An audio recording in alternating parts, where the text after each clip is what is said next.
College GIDC સ્થિત જેતકોટ સબ સ્ટેશનમાંથી થયેલ wire ચોરીનો ભેદ પોલીસે ગણતરીના કલાકોમાં ઉકેલી નાખ્યો છે.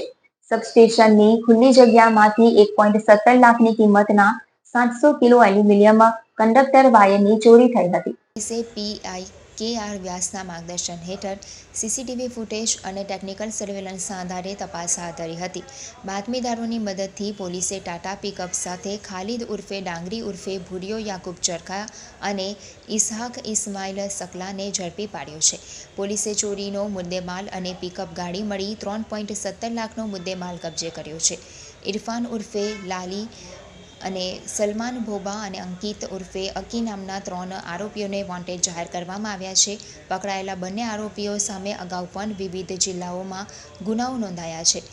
ખાલિદ સામે જામનગર, સુરેન્દ્રનગર અને આણંદમાં, જ્યારે ઇસ્હાક સામે ગોધરા, વેજલપુર અને કાકણપોર વિસ્તારમાં ગુનાઓ નોંધાયા છે.